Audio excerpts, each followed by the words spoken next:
Hace falta el encuentro y hace falta esa cita semanal. Ayer no se las pude cumplir a las 6 de la tarde como de costumbre y que por supuesto seguiré haciendo con mi videocolumna semanal. Y la verdad es que me ha hecho falta y no puedo dejar que pase hasta dentro de 8 días, por ustedes y por mí. Bueno, entre tanto me pregunto de qué les hablo. No, en este espacio no quiero volver a hablar de política. Para eso tengo la videocolumna en el tercer canal o en las dos orillas. Aquí quiero seguir hablando de manera intimista, de manera muy cotidiana, de modo muy amigal, amable inclusive, de lo que ocurre a mi alrededor y de las reflexiones que hago que son más existenciales que históricas. Y bueno, quiero hablarles del desgaste. Así como les hablé del pliegue la vez pasada, esta vez del desgaste. ¿Qué es el desgaste?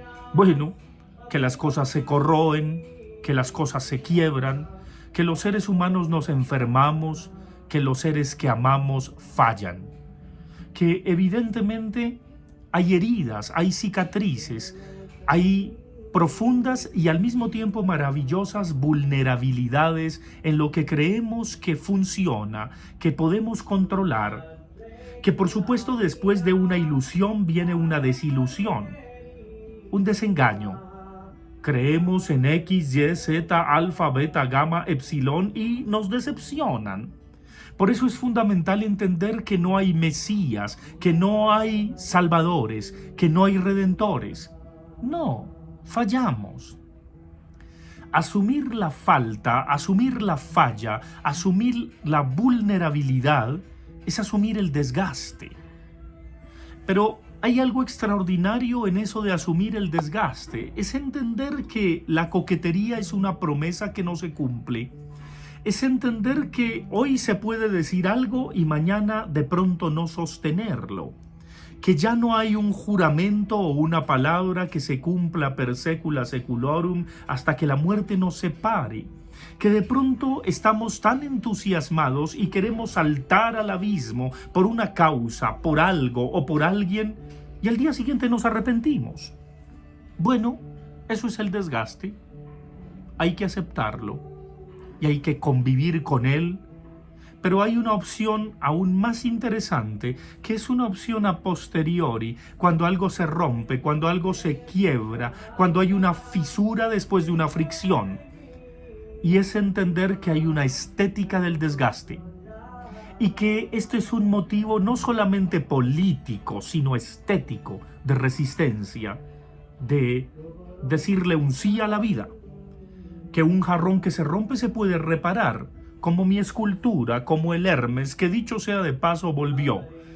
Alguna vez se los mostraré, o en mi cuenta de Instagram o en Facebook verán reparado al condenado Hermes que Abelardo reconoció y que está allá en su rincón, que vino polichado, muy bien ensamblado, lo operaron y quedó divino, como nuevo.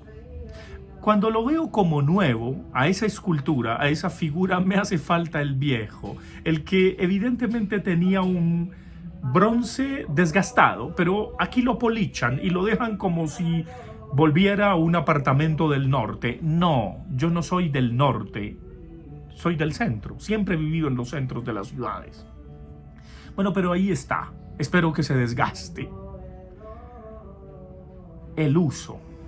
El uso de las cosas las desgasta y hay que usarlas para que se desgasten, para que se deshilachen, de pronto para repararlas, para entender que su eternidad no está en una duración perenne ni perpetua física o material, sino en la mente, en el alma, quizá espiritual.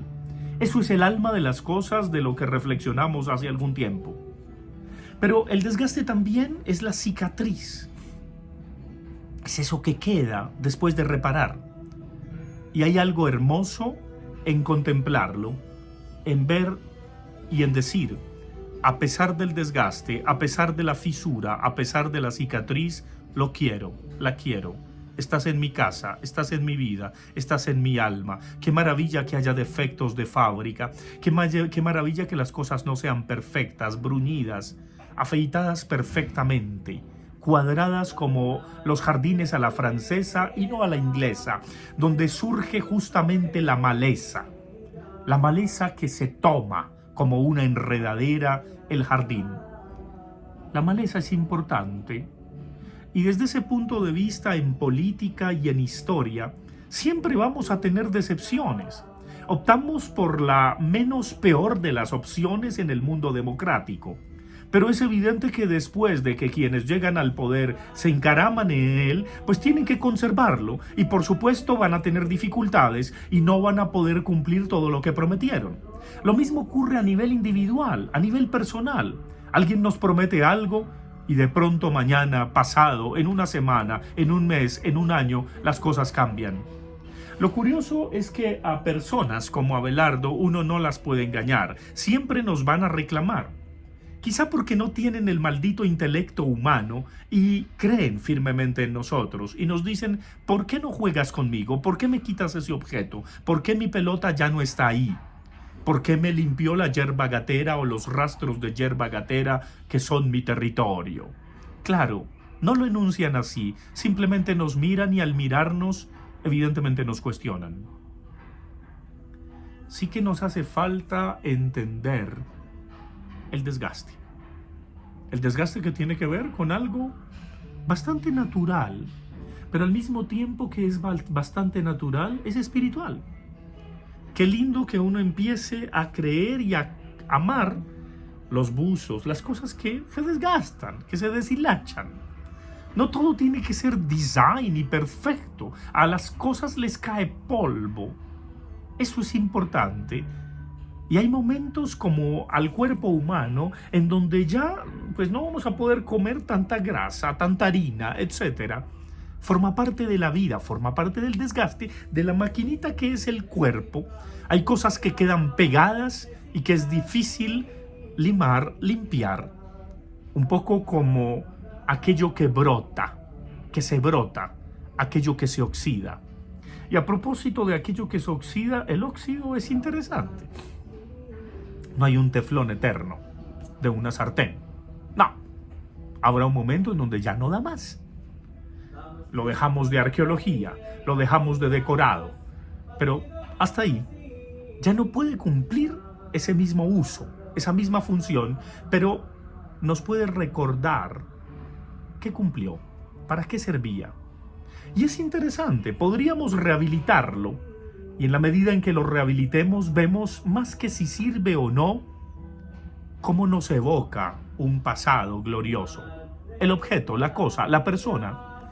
Y con el tiempo, cierto, somos distintos, aunque podríamos decir como una amiga que fue ministra de Cultura que decía, Fabián, las personas no cambian sino que envejecen. Cuánta razón trágica tenía ella.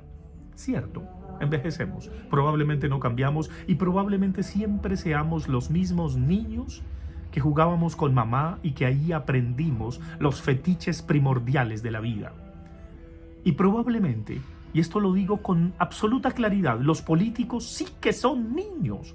Niños que juegan a la guerra, niños que juegan al gobierno, niños que juegan a organizarle el mundo a los demás. Pero en el fondo es un narcisismo perverso inicial lo que prevalece en ellos y a veces suena la flauta.